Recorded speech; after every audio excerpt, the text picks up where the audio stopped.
Well, hello and welcome to Trading Blows from TraderX. Another busy show this week. Plenty for us to discuss. With the panel, we get into whether the US labour market is starting to show signs of softening after last week's labour market report. We also look at whether the surprise oil output cut from Saudi Arabia over the weekend may put a floor under prices, how sustainable the breakout higher in the equity market may be. And we'll also have a look ahead to next week's huge central bank decisions from both the Fed and the ECB. Without further ado, let's get into the show.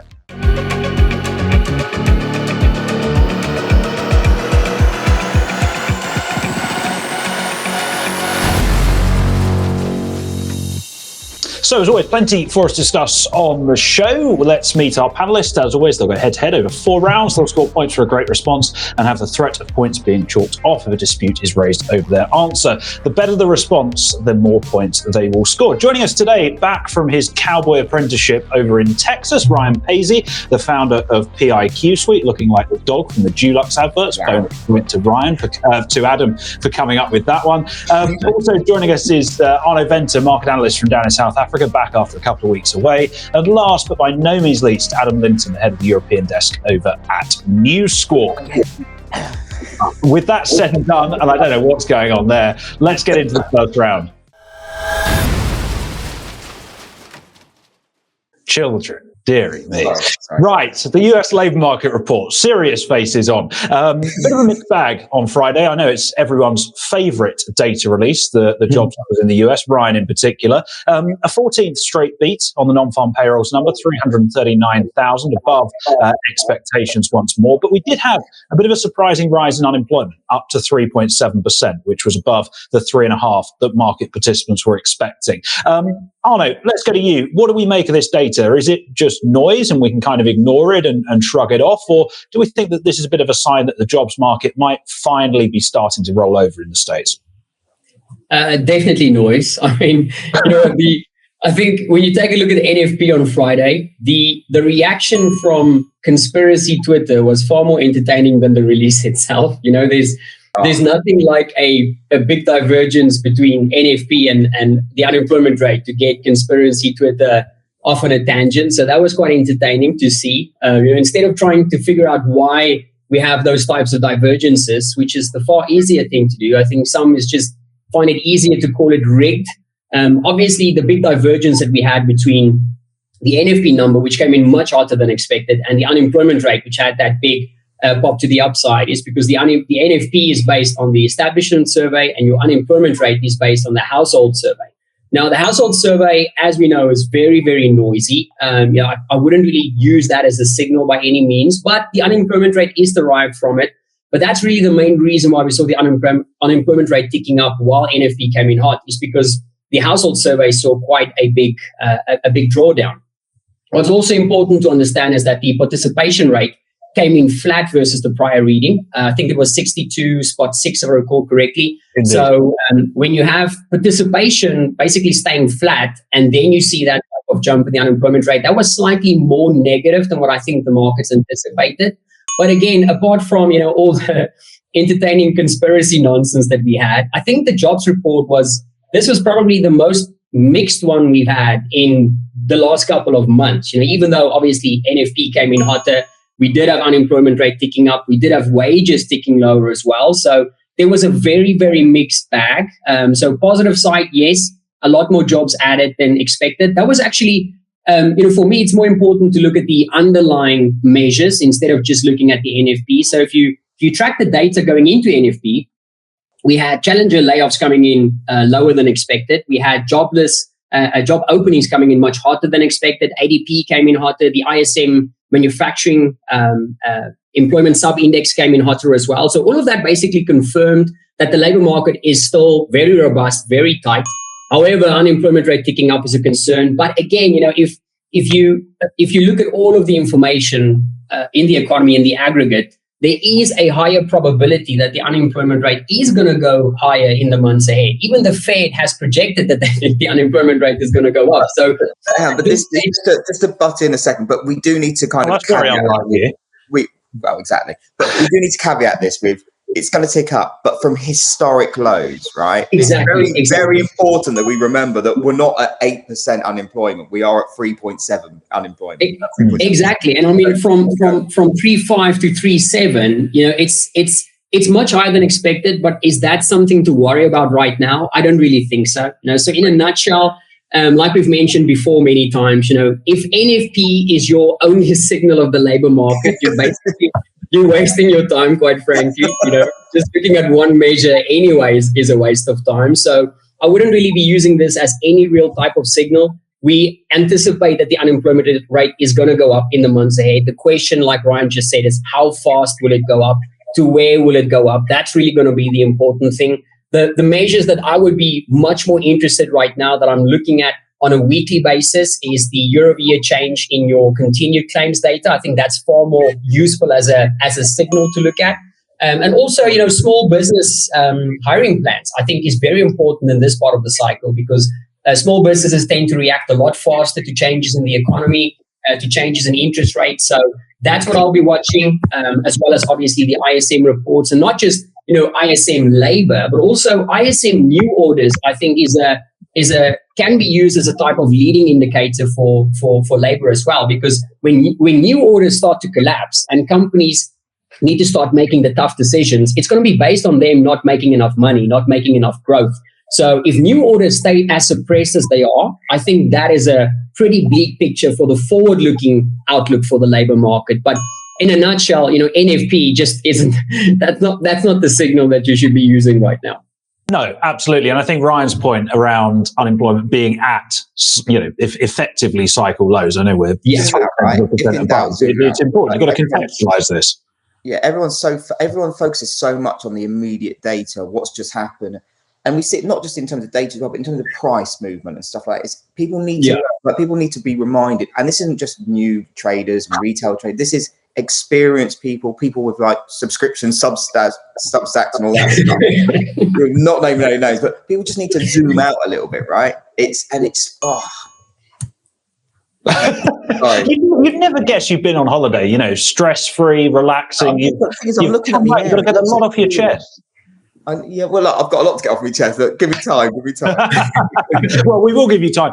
Adam, a lot of news anecdotally in terms of layoffs, again, the tech sector, the banking sector, et cetera. How long are we going to have to wait for 500 basis points worth of hikes to actually have an impact on this labour market?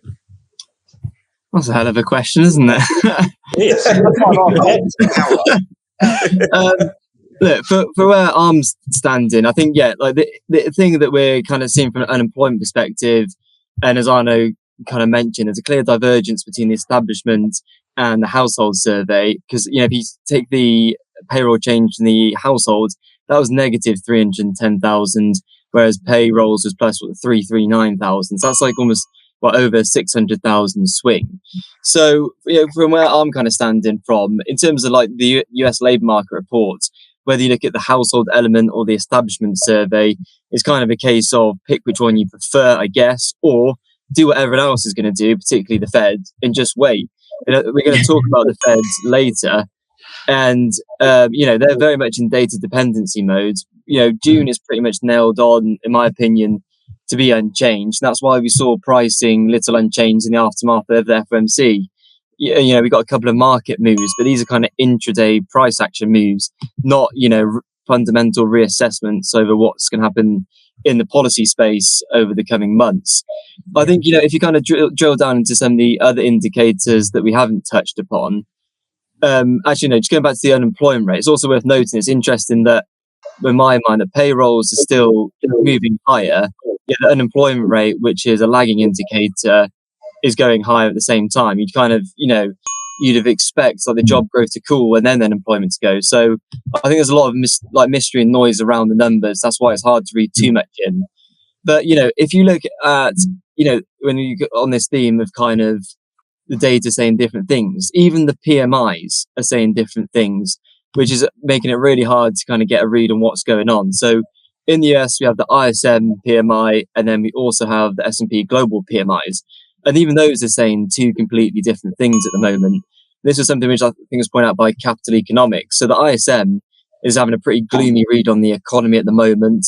the employment component that slipped into contractionary territory, and the GDP component that was consistent with GDP annualizing at negative 1%. The S&P Global was consistent with GDP growth around 2%, which is more in fitting with the payrolls release. And then also they said this jobs growth was running at a solid pace. So, when you try and look at some of these, what to be more timely indicators, not even they are kind of saying anything consistent. I think the JOLTS data is really noisy. We saw the January and March prints. They moved more towards the Fed's aims, i.e. going lower. Then April was a span in the works because we just went back up again.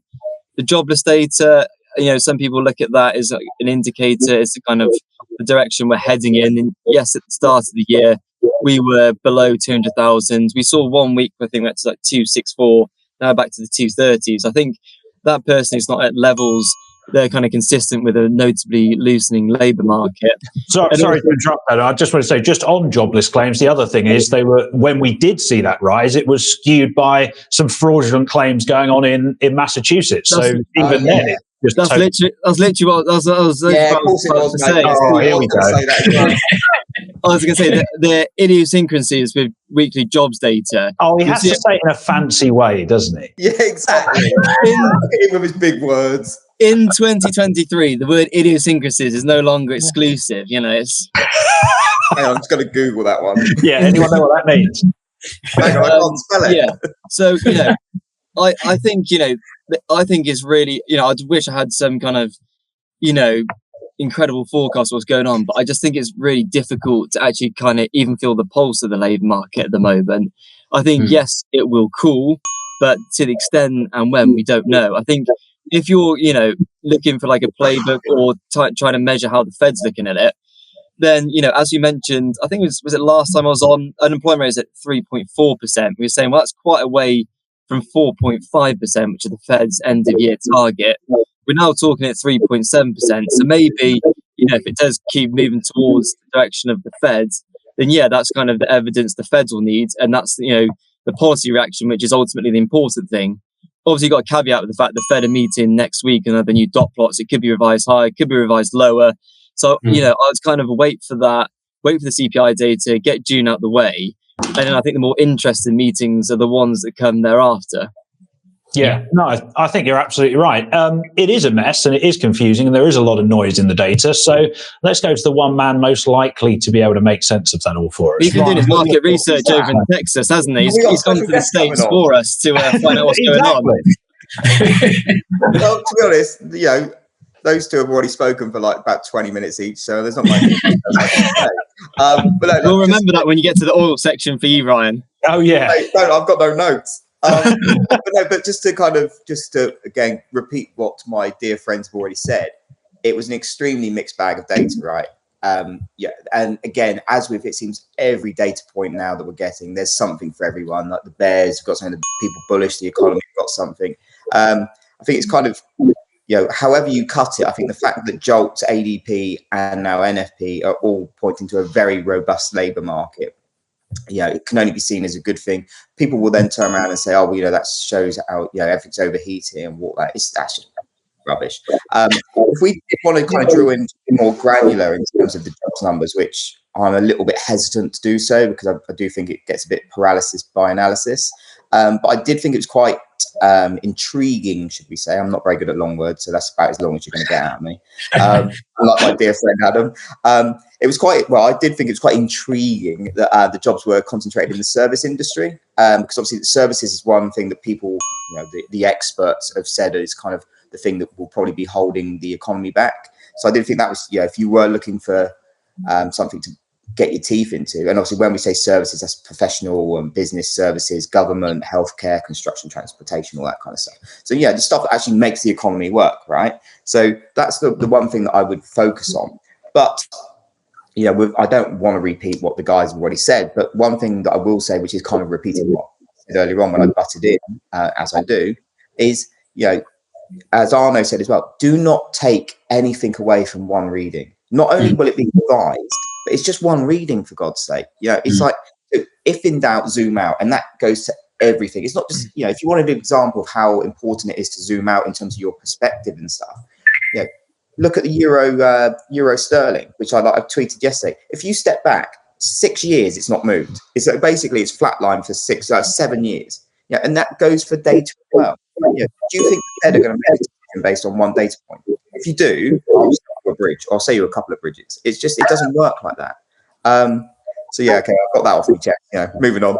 But yeah, basically, I'm going to just echo what everyone else said. So there's no. Ryan is happy now.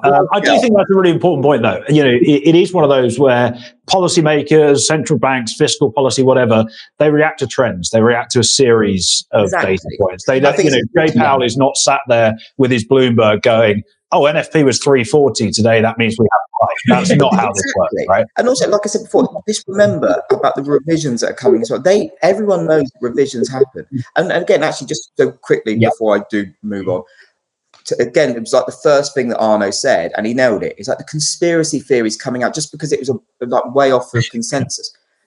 Do yourself a favor. There's governments can't keep secrets. People that with these numbers can't keep secrets. There's no massive conspiracy making out that the jobs are fake. Yes, okay, you may disagree with the metrics and the methodology. See, I told you it was no good with long words. So you did some good writing today, numbers invented, basically. Yeah, with what the inputs. Disagree with them. Say that they're irrelevant. They're outdated. Yeah, fine. I agree with you. But don't say that when they get all the data together, they then disregard and come up with a random print, because that's bollocks. It doesn't happen like that. Anyway, right, I'm done. I am done now. Okay, right, I'm fine. You're absolutely right. And we're going to have to move on to the next round. Otherwise, I'm going to get in trouble for slagging people off that I shouldn't. So let's move on to the equity market. Ryan's back on the show talking over our jingles. Classic. Right, the equity market. The S&P 500 doing pretty well. Broke out of 4,200, or 10 of last week, challenging 4,300 now. And I think we might be in or very, very close to meeting what is the technical definition of a bull market, which is 20% off the low that we saw last October. But I'm sure Ryan will have something to say about that. The interesting thing in the market at the moment is what's driving things. You've got this idea of the big tech names, and I think Bank of America coined the magnificent seven. I can't even say big words this week. Alphabet, Amazon, Apple, Meta, Microsoft, Nvidia, and Tesla, they're up about 50% this year. If you take those out of the S&P, the market is flat. Adam, do you think that matters, or do you think equities can just continue pushing higher? I feel like if I say it matters, I'm going to get a young, angry Ryan going for me. But young, I'll take that. Thanks, mate. Look, as you know, I think it might be the last time I was on. Look, we all know that the S&P 500, its gains have been driven by these, kind of large cap, mega cap stocks. And in terms of the reasoning for that, yes, if you take the likes of Nvidia, there's a big AI story going on. But as we kind of touched on before, you kind of need to work your way back to last August, where we kind of saw some of the portfolio managers start to underweight these stocks to a certain extent in the face of rising rates. Because they did well during COVID when rates were lower. And then, there's a lot of cynicism going forwards as to how well they perform. And then kind of since then, we've kind of saw pretty much just a reversal of some of those losses, but then we've kind of continued to move higher. And then, so obviously the gains are kind of held relatively concentrated in these kind of stocks. But in terms of other factors to be aware of, obviously earnings season, I think we held up pretty well. We were above the 5-year historic high in terms of kind of how much they beat by earnings. It shows that corporate America is doing relatively well in the face of rising rates. But in terms of kind of how we've got here, let's not forget that a bulk of the S&P 500's gains this year came during that kind of mid-March to mid-April period, where we saw the Feds come out their bank funding program and expand their balance sheet. So it's a pretty kind of wonky uptrend that we've kind of seen so far. It's been these tech stocks kind of participate. We've seen some support from the Feds. And, in terms of, yes, the bull case probably at the moment is kind of the length of the trends that we've seen. We saw that October low. We've not really looked back since. So, the fact that we've gotten here is relatively impressive. And if you want a stat, I've got one here. So I can't remember who actually wrote this, but in April, we broke 12. Oh, you've done your own homework then? Yes. Yeah. He's inventing the stat. Yeah, we can do that one, mate. Don't worry. In April, we broke a 12-month streak of negative year-over-year returns in April, and the market has been up a year after breaking that streak every single time it's happened. Yes, we're in a period of low volatility at the moment. Typically, that's helpful for stocks. As mentioned, earnings looking good. Declining input costs could be another factor. We've seen in the PMIs that some of the input costs, particularly from the manufacturing sector, they're declining the first time since March 2020 or May 2020. And then also, if we get declining CPI, if it does happen, and the Fed does deliver a rate cut in Q4, or even if they kind of pause and kind of weigh on yields, that can provide some further impetus to the tech sector. In which case, I think we could move higher. And I don't think in a few months' time, for months everyone's been saying, the upside has been limited, etc., etc. But we've just kept going. Saying that, but yeah. Well, no, not everyone, but a lot of people. But I think the biggest concerns for me are, yes, there's a valuation concern. Nvidia's gone over $1 trillion. A lot of people aren't necessarily too sure why. It's even got to the point where someone on the Squawk called it out the other day on the Squawk. Did you hear that one, Mike? When someone said, I did. Oh, boom, hear boom, that one. whatever it was. Yeah, boom time for Nvidia. I think he was lucky not to get a stapler thrown at him. So, and Newsquawk still employing whoever that was. Yeah, it just shows the euphoria around them, and it shows that some of the froth kind of needs to come out of some of these names. But like you said, the equal weighted S&P is at 1.8%. S&P 500 is up 11.5% year to date. I think what a lot of people do want to see potentially, and whether this will play out or not, is just more participation from the tape. But I'm not necessarily too sure we'll kind of get that. Typically, you kind of need the banks to kind of play ball. And one thing that's, against them potentially is, the kind of regulatory environment, given the events that we saw in March. Also, liquidity concerns. Now we've finally got the debt ceiling resolved. There's been a lot of T-bill issuance. Do we get another potential credit event? Does that kind of harm things? And then also the internals, the ISM data has been pretty weak. Then geopolitical concerns, got US, got China, and then you've got Russia and Ukraine. So I think, I think if we are to move higher, I think we just need the tech names to keep on pushing. I'm not necessarily too sure where these kind of real economy names are going to be providing support. So does breadth matter? Possibly, but is it going to help us? I don't think so necessarily. Well, I think that's an incredibly comprehensive answer there. Yeah, I was going to say, we're not playing anymore. Yeah, I was going to say, I think we may as well all go home now, to be honest. Ryan, it must be said you love the technical definition of a bull market being up 20%. Right. So obviously, as we all know, I'm physically repulsed by the technical definitions of bull and bear markets, and most definitions in general, right, as we know. Again, as I say, if it's above, in my opinion, keep it simple. If it's above the 200-day moving average, call it a bull market. If it's below the 200-day moving average, call it a bear market. You could even do a 100-day moving average, right? Because the whole point is, people use the terms bull and bear markets to define, is it trending up or down? That's when you cut it out. Let's cut out all the bollocks. That's all it is. If it's above the 100-day moving average, it's trending up. It's as simple as that, right? So I think I can quickly tell you, 100-day moving average on the SPX comes in at 4,075-ish. That might be yesterday's data. 200-day moving average comes in at 3,975. It's above that. It's a bull market. I don't give a shit what everyone else says. Really can't be asked. In terms of breadth, sorry, I can see Adam just going, "Oh my god, what is he?" This is swearing. I thought it was a family show, but no, it's definitely not. It was until we invited Ryan on, and then it kind of wasn't anymore. We've got X-rated. Yeah, clearly. Gary Ackroft will have to bleep a bit of this out. In terms of what Adam said about breadth, if I had a quid for everyone said about bad breadth, I would probably have more money than I've got now. It's ridiculous. I think that's in the pub to you, Ryan. They're saying bad breath, not bad breath. Oh, that's it. That's what your mum said. Yeah. Oh, God. Sorry. Anyway, I digress. That's what she said.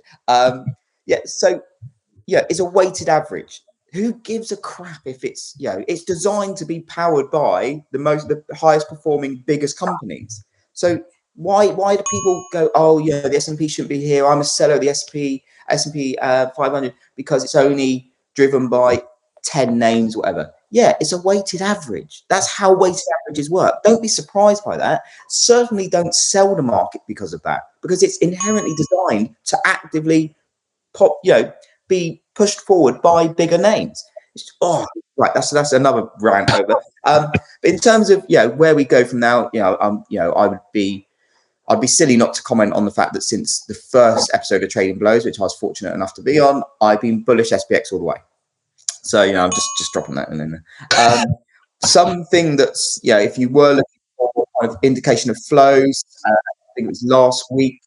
We saw, so the data came out last week. So for the previous week, so 2 weeks ago, technology equity funds, so like tech names, saw their biggest weekly inflows on record. So since time began, basically. So tech stocks saw $8.5 billion of inflows week to last Wednesday, which is the most that Bank of America have ever recorded.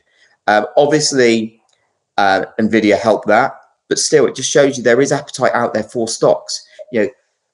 You look at Twitter or whatever, and everyone's like, "Oh, everyone's bearish," and the names. There's equities as a whole globally. There's outflows. There's not in certain names yet, but again, it comes back to what we said before. Zoom out. I think also, do you reckon we're getting back to Tina as well? If Europe's kind of faltering, China's kind of coming off the boil. I know Japan's been doing well, but is there an element of that as well? But this is it. And again, I think it's we talk about velocity rather than actual the baseline number, right? So the velocity of rate hikes and velocity of inflation, certainly, we're off the peak. We're not talking about, will the Fed hike 50? I know we're talking about this in a bit, but we're not, no one's mentioning, the Fed might hike 50 basis points next week, or inflation might come out at 9%. We're not talking about these numbers anymore. The velocity of the movements has evaporated. So all of a sudden, if you are sitting in cash, you're like, well, what am I going to do? I've got to now invest it. I've got to now move that money to stocks. But if you're a fund manager, and say the SPX closes the year up 20%, I'm not saying it will, but say it did, right? For year to date, end of 2023, the SPX is up 20%, and your fund should be investing in stocks, and you're only up 5%. Your benchmark, the SPX performance, that's most funds, equity funds are based on the SPX, let's be honest, right? Your investors are going to go, how the hell have we only made 5% when the stocks are up 20%? So, not only that, also do not call it a bear market rally. Don't just behave, right? I don't care what you want to call it. Just, people are so fixated, we're going to make new lows. Are we? Yeah. Okay. I'm trying not to swear really bad. Anyway, but going back to the point I was trying to make, so me, I go off on a bit of a tangent, but there is cash still sitting on the sidelines. That cash is out incredibly nervous, because if I was a fund manager and if I wasn't balls deep in SPX right now, you're thinking, well, I'm underperforming the market. Sorry. You're thinking, I'm underperforming the market, and you can't afford to underperform the market. So for me, the path of least resistance is higher. I fail to see, unless there's a massive, something happens in the world that really shakes kind of what's going on at the moment, which, Ukraine and Russia, there's always an element of that. But I'm not going to plan my 3-6 month kind of forecasting based on an event that might happen, might not. I'd rather just go, what's the passive way to move forward is higher. So yeah. No, I would agree with that. I think the path of least resistance definitely leads higher at the minute. And if you are a portfolio manager sat in cash, you may end up with getting a tap on the shoulder at some point. Exactly. Arno, very quickly, because we are going to run to about 3 hours otherwise on the show. What are your thoughts on the stock market at the moment? Do you agree with Ryan? We're going to keep heading higher? Most probably. At this stage, I'm more than happy to just be an observer, to be honest. When it comes to equities, I just think there's so much going on right now. The macro signals are messy because so many signals are pointing to potential slowdown, but the labor market keeps staying robust and tight. Then there's all the question marks about liquidity. Will the refill of the TGA suck liquidity out, or won't it? Will it be because they get cash from this spot or that spot? I don't know. Let's see what happens. I think what Ryan brought up was a really good point in terms of passive investors right now. You always need to keep that perpetual upward drift of equity indexes in mind. If there isn't something that's actively pushing it lower, it normally only has one direction that it wants to go. So I think we've moved into that area right now. Positioning is also messy because everyone is so laser focused, on the record short positioning, but they're not considering that when you have a massive position in futures, which the CFTC data is based on, that might be a hedge. It might not be an outright position. So I think that kind of skews the way that we should look at the data. And then, of course, there's the AI frenzy right now in the mix. I think that's a very tricky one to have added to the mix at this stage. There's some people using the words mini bubble right now, in terms of AI. Whether it's that or not, I don't know. As a total non-bubble expert in markets, there's really only two things that I know about these types of moves that we've seen recently. The first one is don't chase it unless you were early to the move. I weren't early to the move, so I'm not going to be chasing it. The second one is don't short it unless you like a whole lot of pain and being miserable. You don't short this type of momentum. You just don't do it. So those who are perpetually short, they are not having a great time right now. I didn't notice the frenzy early enough to jump in on it, and I'm not going to jump in on it now. I just quite like sitting on my hands with equities right now. Most of that that I would have been putting into equities is in a money market fund. I'm happy to make that personally right now instead of boring. It is boring, but I don't have to worry about all the mixed signals. Do I think we are due a pullback? At some stage, yes. Do I have guts to call that pullback now? Absolutely not. Why would you want to do that when you don't have to? Type of thing. In terms of the big names, the big seven, or what do they call it? The Magnificent Seven? What a name! Look, I think it's quite risky putting all your hopes in them purely based on AI as a reason to do so. Firstly, if you're going to be investing in those names, be investing in them for a fundamentally good reason. Because they've got a big market share, because the cash is good. Make sure you're investing in it for good reasons, not because of maybe they're going to continue going up because of AI. I think that's risky for the markets because of expectations. The problem with expectations right now is I think there's so much hype and so much hope that's been priced into this AI theme right now that anything shy of Terminator 1 is probably going to disappoint the markets right now. You get like a beer every time you say the word AI. I should. But yeah, I think if you're going to invest in this theme, don't invest in the big seven names because of that. Invest in it because you think it's a good decision to do so, regardless of where AI goes. If you really want to invest in that theme and you really want to make money with it, your time is probably better spent right now finding the next NVIDIA type of break, the next name that could make money out of it. What that name is, I have no idea. I'm not going to waste my time with that right now. Let's see how it plays out. But yeah, I'm happy just staying an observer when it comes to equities right now, mate. I just want to clarify to everyone that was Arno's idea of a short and snap. Yeah. Right, let's move on to the second half of the show. So we had some oil news out over the weekend, which is brilliant for us because we've got someone who pretended at one point to be an expert on the oil market on the panel. Ryan Paisey, what do we make of what's happened with the Saudis over the weekend? It feels like we were here, 2.5 months ago with OPEC doing a surprise weekend production cut, gap higher, come all the way back lower again. We've seen the same thing happen this time around. Where do we go next? So first off, I'm definitely not an expert. But well, thanks for that. It makes me feel a little bit better about myself. So for those that aren't 100% sure what actually happened, so we had the OPEC meeting, a planned OPEC meeting. I think it's important to specify that it was a planned meeting at the weekend. Obviously, why they do it at the weekends, I have no idea. They must have busy social schedules. Saudi Arabia unexpectedly cut by 1 million. So they're going to cut from 10 million barrels per day production down to 9 in July. It was all very bizarre in terms of there wasn't too many people expecting such a big cut because we're still not entirely sure what the market will look like in 6 months' time.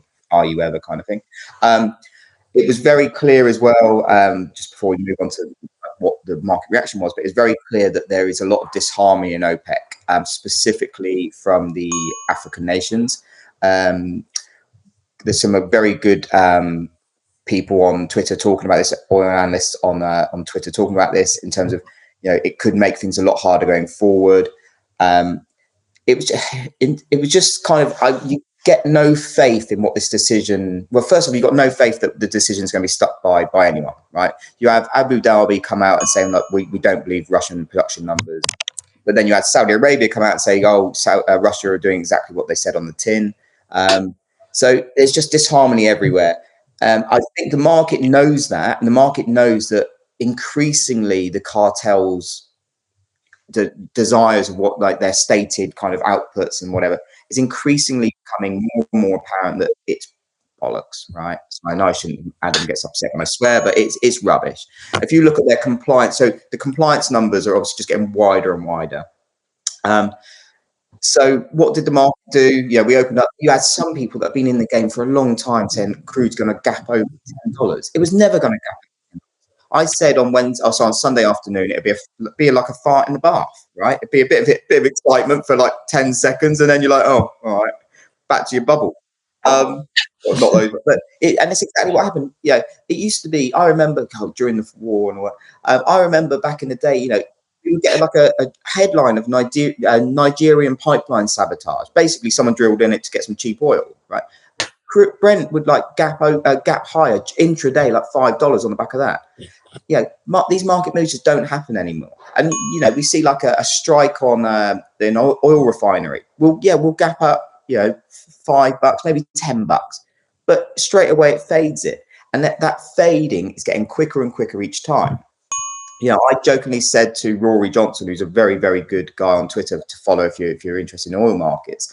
I jokingly said, we'll probably close the gap by the end of Monday's settlement, and we did. And that was a bit extreme. But anyway, just getting back to what to read through on this. We're going to have a meeting in July, and I'd be surprised if it wasn't shenanigans again. I think something to note as well is China, the biggest consumer, they had their data out today, and it was, let me just double check. It was, one sec. Hang on, I can't find it. They're going to have released more data by the time he's found this one. No, here we go. So Chinese exports, sorry, there you go. So they fell. So expected to be up 8%, they fell 7.5%. Which, so if there's one thing that OPEC will be looking at, it's the strength of the Chinese economy. So that's something to bear in mind.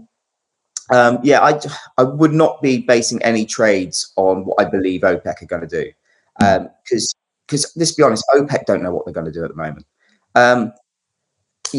There's not really. No, I think the other point I would just make on that Chinese data is if China are saying they're exporting exactly that, right? How much Chinese are they really down? Chinese data is like me going to the pub and saying I'm only going to have one beer. Just don't believe it. It's just not going to happen like that. Or 10, actually. I don't think this would be fair, Ryan.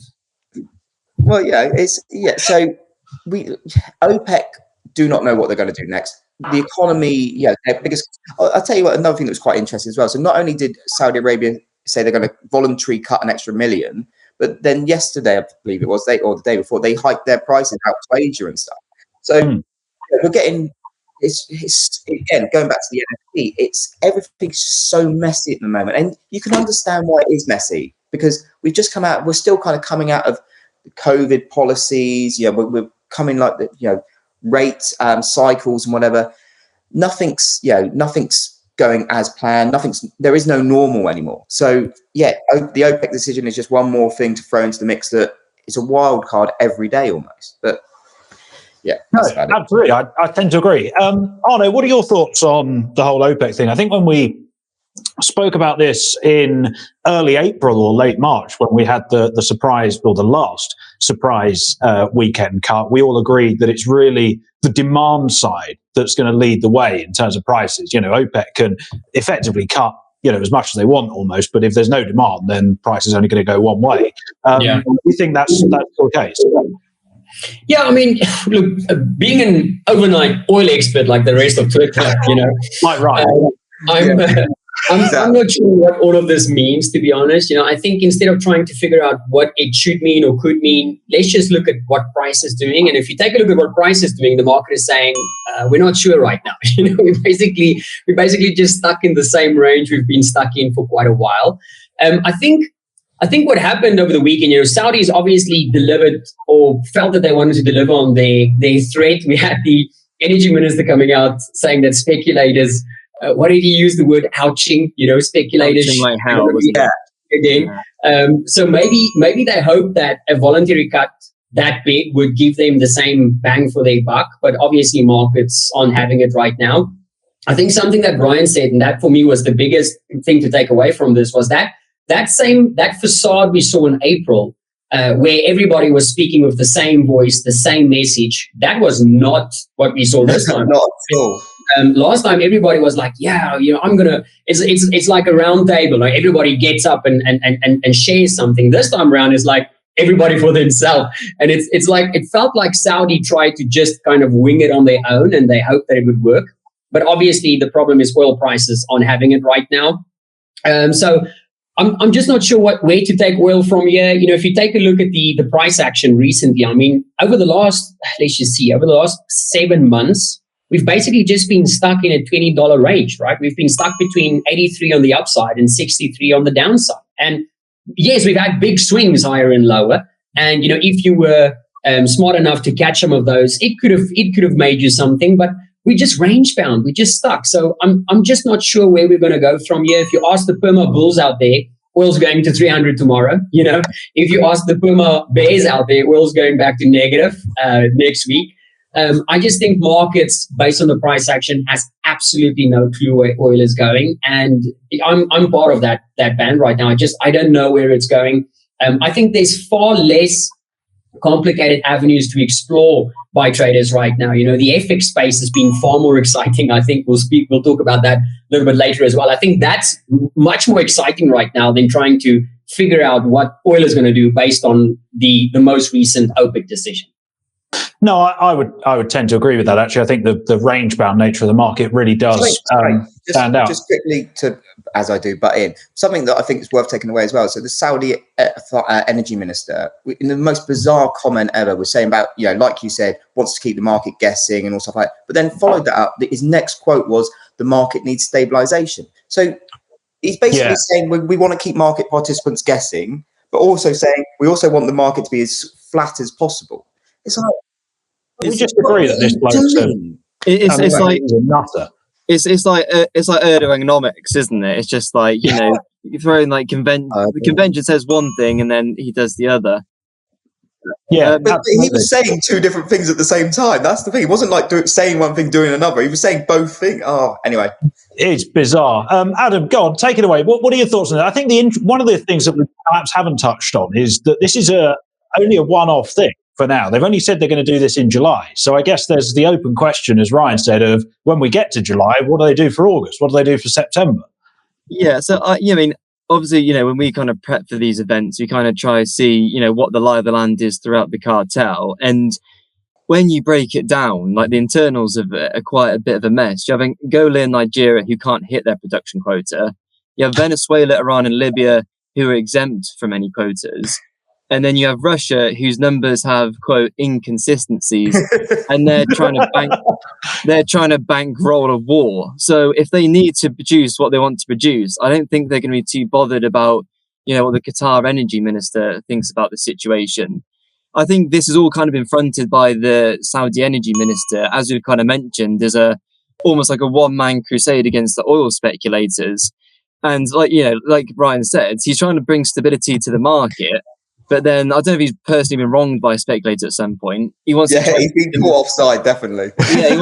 He wants to try and take them on. And it's also funny that, he's done this move and I think we were 1 cent above like Friday's close or something yesterday. So, he may have provided a floor, but he certainly hasn't got any short-term upside from this move.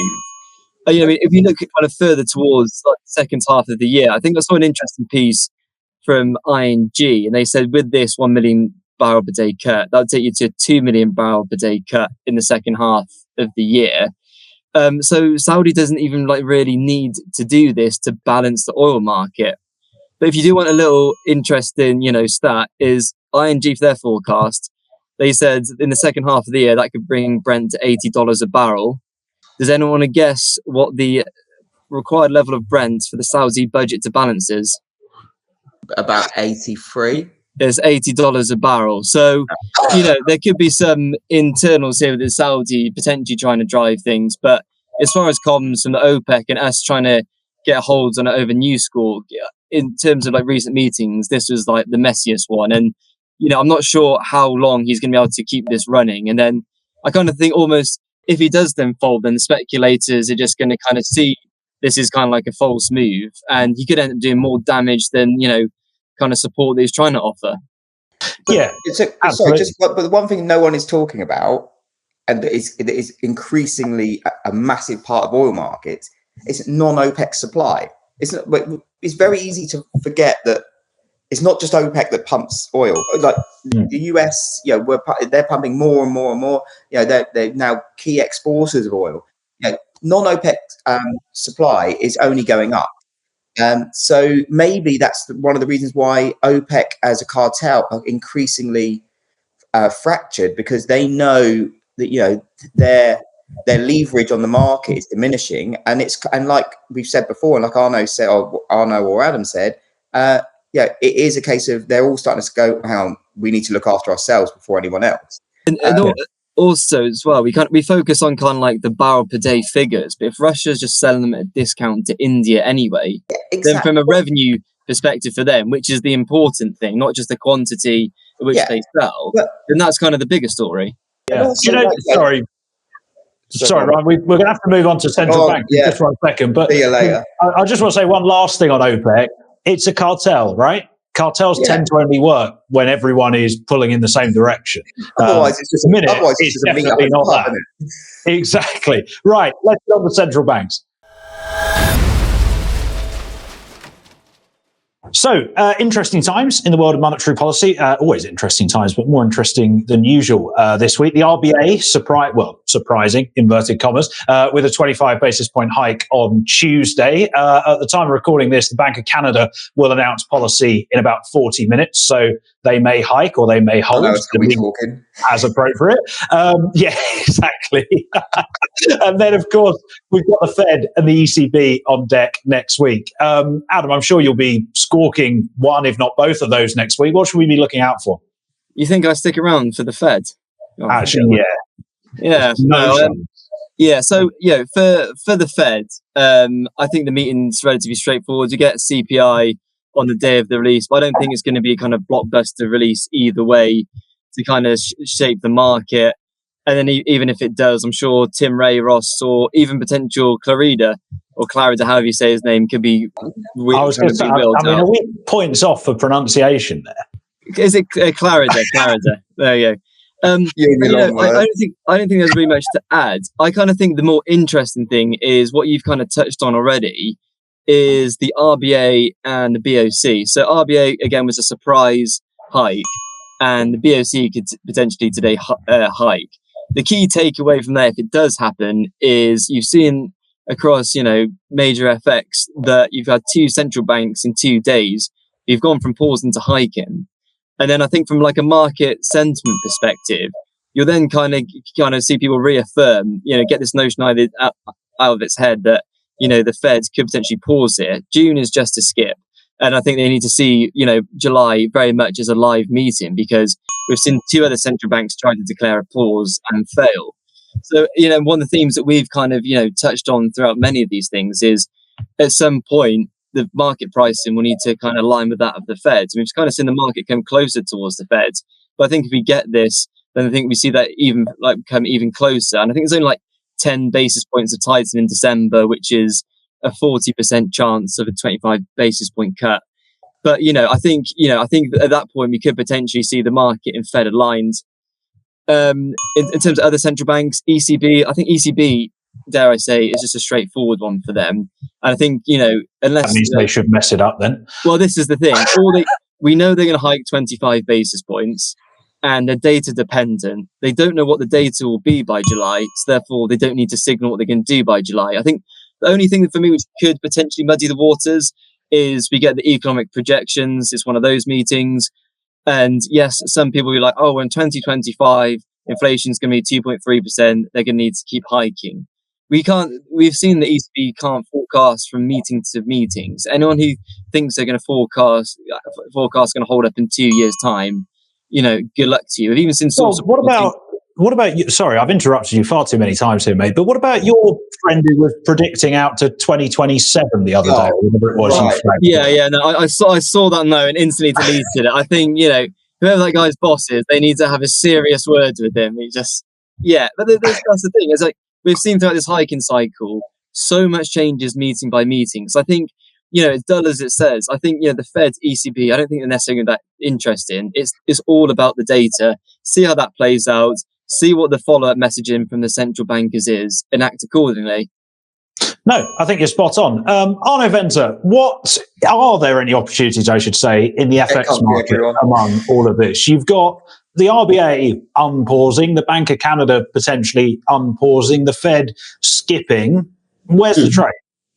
Well, I think there's a big difference between what the RBA did this week, what I think the BOC will do, and the Fed and the ECB. I mean, for the RBA, we spoke about this on Twitter like 2.5 weeks ago, you'll recall, where it seemed super strange that the markets were so comfortable with the idea that the RBA won't be hiking rates again. If you just look at the difference between short-term interest rates and core CPI, it kind of seemed weird that the markets would be 87% sure, 2 weeks ago, that the bank will be on pause, despite them surprising the markets with a 25 basis point hikes.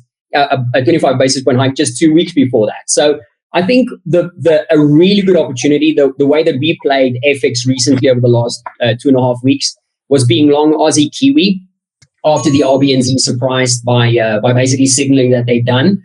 We thought that opened up a very decent differential to take advantage of, with the markets being oddly underpriced on their risk for the RBA. So I think that was really the decision from a policy perspective to take advantage of over the last 2 weeks. Where that comes in for the BOC, I know the markets are currently very close to 50-50, but there I think the markets are going in the opposite direction, where the markets are underpricing the risk for an RBA. I think the markets are overpricing the risk for a BOC hike today. I know it's obviously going to take place, by the time that the viewers watch this, it'll be done. But if you consider, all of the amount of data points we'll be getting before the July meeting, for me, if you look at it from a central bank perspective, that should have the BOC wait a little bit. But there's another thing that I think is important, yes. This bank has been very, very serious about the way that they communicate to the markets, right?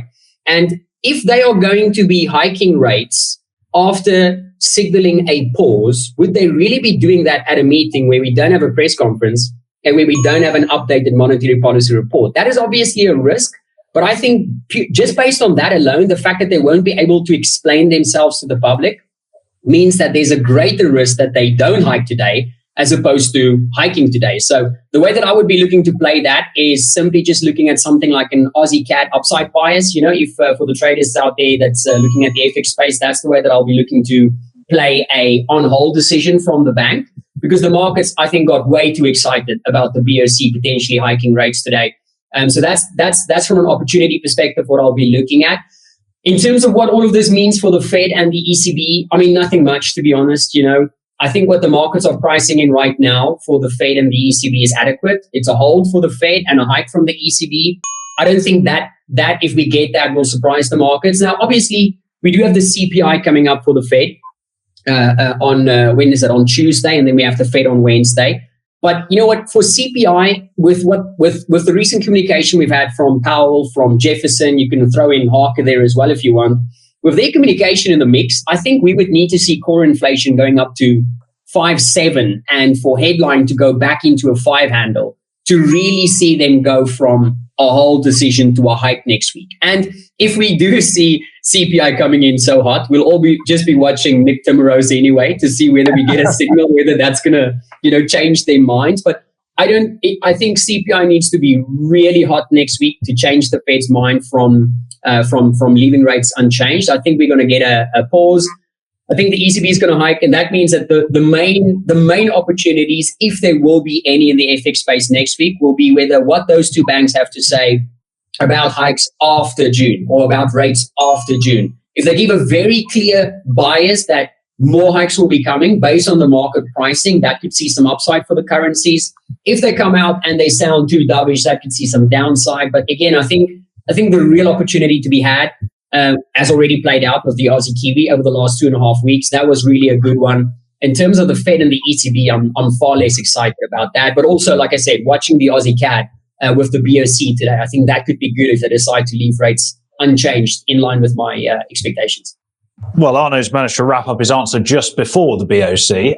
Ryan, let's go to you for the last word. You get excited about everything, don't you? It's what I've only got 8% battery. I was getting a bit worried when Arno was going to I was like, oh no. But yeah, so, as everyone's already said everything I was going to say as usual. But I agree with what everyone's saying. I think it's quite good what Arno mentioned about Powell and Jefferson and maybe Harker. They're very content to leave policy unchanged at the moment, and why shouldn't they be? Everyone talks about the lag between policy and what it creates. We're starting to see, like we said before, the velocity of inflation has disappeared, so the Fed have got no need to hike this time.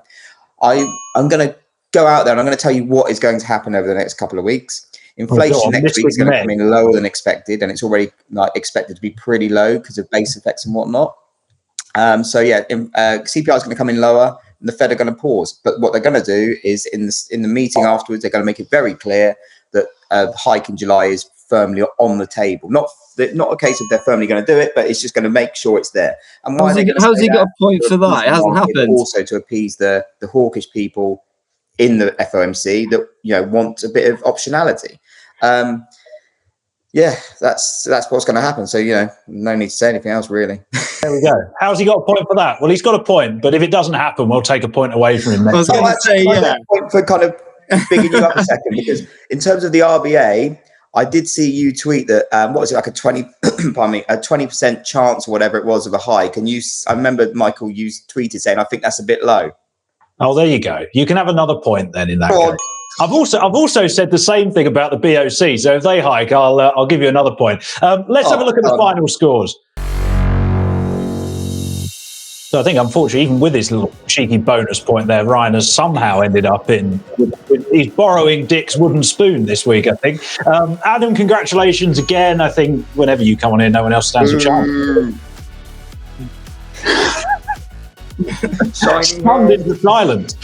Right, in that case, that brings the show to an end. Thank you very much as always for watching. Thank you also to Ryan Paisey from PIQ Suite, Arno Venter from down in South Africa, and Adam Linton over at Newsquawk, and to our producer Kyriakos as well. We'll be back again with another show next week. If you enjoyed the video, leave a like, drop a comment, let us know how you're trading the markets, and we'll see you again very soon. Thanks as always, and goodbye for now.